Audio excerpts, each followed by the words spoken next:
अस्सलाम वालेकुम, this is OD foxtrot from defence outpost. तो हम सबको पता है कि अज़रबैजान में इस टाइम एक बहुत बड़ा डिफेंस एग्जीबिशन हो रहा है एडेक्स 2024 के नाम से, जिसमें पाकिस्तान एयरफोर्स और पाकिस्तान की जो दूसरी स्टेट ओन डिफेंस कंपनीज हैं जैसे कि गिड्स हो गई, वो पार्टिसिपेट कर रही हैं और अपने जो जितने भी वेपन्स हैं उनको डिस्प्ले के लिए रखा गया उधर। यहाँ पर पर्टिकुलरली जो इस एग्जीबिशन की अट्रैक्शन बनी वो JF-17 ब्लॉक 3 का पार्टिसिपेट करना। इसके बारे में आज हम लोग डिटेल में डिस्कस करेंगे। पिक्चर्स हमें देखने को मिली, उनको भी हम लोग डिस्कस करेंगे कि उनका मतलब क्या हो सकता है। तो वीडियो में आगे बढ़ने से पहले अगर आप लोगों ने अभी तक चैनल को सब्सक्राइब नहीं किया, please make sure to like this video and do subscribe to the channel. अब ये चीज पब्लिक में सबको पता है कि पाकिस्तान ने पिछले ही साल अजरबैजान के साथ एक डिफेंस डील की थी, जो कि पाकिस्तान की सबसे बड़ी डिफेंस डील थी, जिसमें 1.6 बिलियन डॉलर्स के एवज 15 से 20 जो JF-17 थंडर ब्लॉक 3 एयरक्राफ्ट्स हैं वो हमने अजरबैजान को सेल किए। अब यहाँ पर चीज क्लियर करता चलूं, उनकी डिलीवरीज जो है वो अभी स्टार्ट नहीं हुई। अभी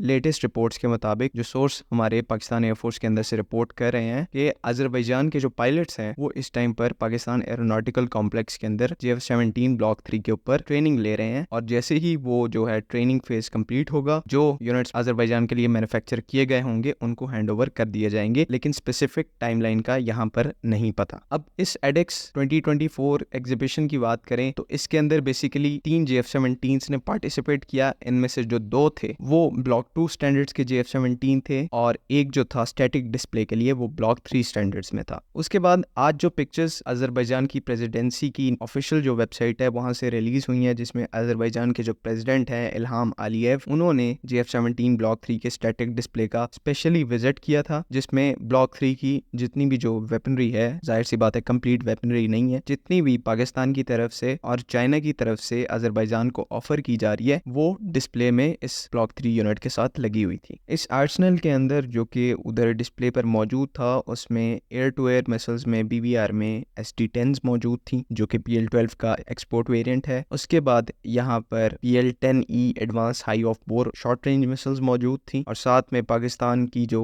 entire air to ground munitions की फ्लीट है, जिसमें रेंज एक्सटेंशन किट्स हैं, ग्लाइड बॉम्ब किट्स हैं, उसके बाद लेजर गाइडेड किट्स हैं, वो सारी यहाँ पर डिस्प्ले में रखी हुई थी। अब इस चीज को हम लोग पहले ही डिस्कस कर चुके हैं कि अजरबैजान को JF-17 ब्लॉक 3 के साथ PL-15 को ऑफर नहीं किया जा रहा। आपके दिमाग में एक ख्याल उठ रहा होगा कि ऐसी जो एग्जीबिशंस हैं, डिफेंस एग्जीबिशंस, ये दर्जनों के हिसाब से पूरे वर्ल्ड में ऑर्गेनाइज की जाती हैं। JF-17 थंडर है वो बहुत ही कम ऐसे एग्जीबिशन में पार्टिसिपेट करता है। लास्ट टाइम सिर्फ दुबई एयर शो के अंदर पार्टिसिपेट किया था, और उसके बाद ये जो एडेक्स है इसमें JF-17 ब्लॉक 3 पार्टिसिपेट कर रहा है। देखिए, इसके पीछे एक बहुत ही प्रिंसिपल मार्केटिंग स्ट्रेटेजी है। जो अजरबैजान ने JF-17 ब्लॉक 3 लेने हैं वो लेने ही है, लेकिन एडेक्स इस वजह से मशहूर है कि वहां पर जितने भी रीजनल बाकी कंट्रीज हैं वो काफी ज्यादा भरपूर तरीके से पार्टिसिपेट करते हैं। अब ये जो रीजन है, यहाँ पर जो मेजोरिटी मुल्क हैं वो रशियन इक्विपमेंट को ऑपरेट करते हैं, जिसमें तुर्कमेनिस्तान हो गया, अजरबैजान हो गया, और बाकी सारी कंट्रीज हैं। ये शुरू से ही रशियन इक्विपमेंट को परचेज करती आई हैं, जिनमें मेनली इनके पास MiG-29 एयरक्राफ्ट मौजूद हैं। अब लेटेस्ट हालात ये हैं कि यूक्रेन रशिया वॉर के वजह से रशिया जो है वो इन एयरक्राफ्ट की सप्लाई चेन को प्रॉपर तरीके से मेंटेन नहीं कर पा रहा, क्योंकि जाहिर सी बात है उनकी अपनी जरूरियात हैं, उन्होंने अपनी एयरफोर्स को तरजीह देनी है। इस वजह से इस रीजन के अंदर जो ट्रेंड है एयरक्राफ्ट को परचेजिंग को लेकर, वो जो है वो रशियन ओरिजिन से शिफ्ट हो रहा है। अब इसमें पाकिस्तान और चाइना ने अक्लमंदी यहाँ पर ये दिखाई कि इस रीजन के अंदर हम लोगों ने अपनी मार्केटिंग एक्टिविटीज को बहुत ज्यादा तेज कर दिया है, जिसको नजर में देखते हुए ही JF-17 ब्लॉक 3 ने एडेक्स के अंदर पार्टिसिपेट किया है, क्योंकि जो कंट्रीज रशियन सप्लाई चेन की वजह से तंग है, उनकी एयरफोर्स अपने प्रॉपर पोटेंशियल को रीच नहीं कर पा रही, उनके लिए JF-17 थंडर और JF-17 थंडर ब्लॉक 3 जो है वो एक आइडियल ऑप्शन है। तो आज के लिए बस इतना ही।